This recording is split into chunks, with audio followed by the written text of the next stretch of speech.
மதி வந்து என்ன பண்ணுறாங்க, எல்லாரு கூடயுமே நல்லா பழகுறாங்க, குழந்தைங்க கூட ஜாலியாக விளையாடிட்டு அந்த மாதிரி இருக்காங்க. சுரேஷ் வராரு, மதியை பார்க்குறாரு, செம்ம டென்ஷனாக வராரு. பார்த்து அப்படியே டென்ஷனாக உட்காந்துருக்காரு. அதை பார்த்துட்டு வந்து தங்கராஜ் வந்து கேட்குறாரு, என்ன சுரேஷ் ஏன்ப்பா இப்படி உட்காந்துருக்க, போடா போயிட்டு வந்து ஃப்ரெஷ்அப் ஆகிட்டு வா போ அப்படின்னு சொன்னோன்னே உடனே பார்க்குறாரு, என்னடா மதியை பார்க்குற, போடா போய் ஃப்ரெஷ்அப் ஆகிட்டு வா, எதுவாக இருந்தாலும் பார்த்துக்கலாம் அப்படின்னோடனே போய் ஃப்ரெஷ்அப் ஆகிட்டு வராரு. வந்தோன்னே அப்படியே வந்து சோர்ந்து போயிட்டு அவன் டென்ஷனாக உட்காந்துருக்காரு.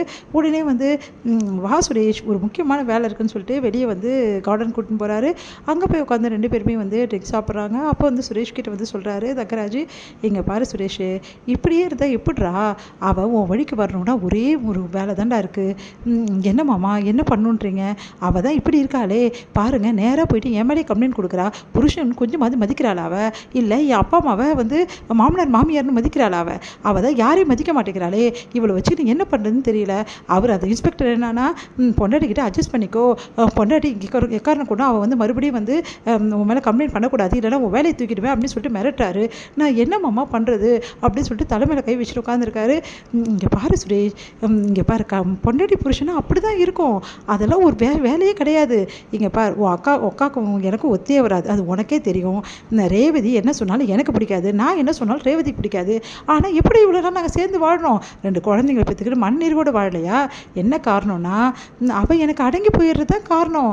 அந்த மாதிரி நான் அவளை வச்சுருக்கேன் என் கைக்குள்ளே, எதனால் வச்சு அன்பாக இருக்கும்போது அன்பாக இருப்பேன், அவளை வந்து அடக்கி வைக்கும்போது அடக்கி வைப்பேன், அதனால தான் அவள் என் கைக்குள்ளே இருக்கா. நீ என்னன்னா அடக்கிறது மட்டும்தான்டா செய்கிற, அன்பாக எங்கடா இருக்க, அவகிட்ட நான் அன்பாக இருக்கணும், நீங்கள் வேற மாமா, அவகிட்ட போனாலே சம வந்து ஆள் மாமா, அவளாம் என்னை கிட்ட கூட சேர்க்க மாட்டா, நீங்கள் நானே இப்படி சொல்லிட்டு இருக்கீங்க. இங்கே பாருடா, இப்படியே இருந்தால் இப்படியே தான் இருக்கணும், சரி உங்கள் 2 பேருக்கும் வந்து வாழ்க்கை தொடங்கிட்டீங்களா இல்லையா அப்படின்னோடனே, மாமா அது வந்து சொல்லுடா, இல்லை மாமா இன்னும் வாழ்க்கையை தொடங்காமல் இருக்கீங்களே, எப்படி அவள் வந்து உனக்கு வந்து அடங்குவா, நீயே சொல்லு, முதல்ல வாழ்க்கையை தொடங்குற வேலையை பாரு, இன்றைக்கி நம்ம வீட்டில் உங்கள் 2 பேருக்கு ஃபர்ஸ்ட் நைட்டு சரியா அப்படின்னோடனே, அப்படி இப்போ மாமா அது வந்து மாமா சொன்னால் கேளுடா, ஒரு நிமிஷம் இரு ரேவதி அப்படின்னோடனே இந்த ரேவதி வராங்க, என்னங்க அப்படின்னோடனே, இங்கே பார் உன் தம்பி உன்னை வாழ்க்கையை தொடங்காமல் இருக்கா, நம்ம வீட்டில் தான் அவங்க 2 பேரோட வாழ்க்கையும் தொடங்குறாங்க, அதனால் அந்த ரூம் இருக்குல்ல அந்த ரூமை போயிட்டு இருக்க சொல்ல அவளை அப்படின்னோடனே, என்னங்க சொல்கிறீங்க, நான் சொல்கிறது புரியுதா இல்லையா, உனக்கு 2 குழந்தைங்களை பெற்ற இது கூட உனக்கு புரியாது, போயிட்டு மதியம் அந்த ரூமில் இருக்க சொல்லு, சுரேஷ் வருவான் அப்படின்னோடனே, சரிங்க அப்படின்னு சொல்லிட்டு போகிறாங்க. இங்கே சுரேஷ் கிட்ட வந்து சொல்கிறாரு தங்கராஜ், இங்கே பாரு சுரேஷ், இன்றைக்கி நீ எப்படியாவது மதி மனசை மாற்றியே ஆகணும், நாளைக்கு குட்டி போட்ட பூனை மாதிரி உன் பின்னாடியே மதி சுற்றணும்டா அப்படின்னோடனே அப்படியே பார்க்குறாரு, சொல்கிறது புரியுது இல்லை, புரியுது மாமா, சரி போயிட்டு அனுசரிட்டாக நடந்துக்கடா அப்படின்னோடனே சரின்னு சொல்லிட்டு உள்ளே போகிறாரு. இங்கே மதி வந்து ஒரே டென்ஷன் அப்படியே உட்காந்துட்டே இருக்காங்க. உடனே வந்து என்ன நினச்சிட்டு இருக்க மனசில், நீ என்னை கண்டுக்க கூட மாட்டேங்கிற அப்படின்னு சொல்கிறாரு. அதை பார்த்துட்டு அமைதியாக இருக்காங்க. வெளியே போக பார்க்குறாங்க. உடனே தடுத்து நிறுத்துறாரு.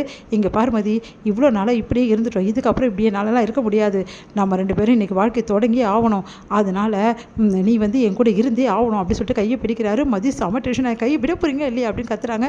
அதெல்லாம் விட முடியாதுன்னு சொல்கிறாரு. உன்னை தள்ளி விட்டுறாங்க. உன்னை போய் கீழே விழுந்துறாரு. பயங்கரமாக கத்துறாரு, மாமா அப்படின்னு சொல்லிட்டு.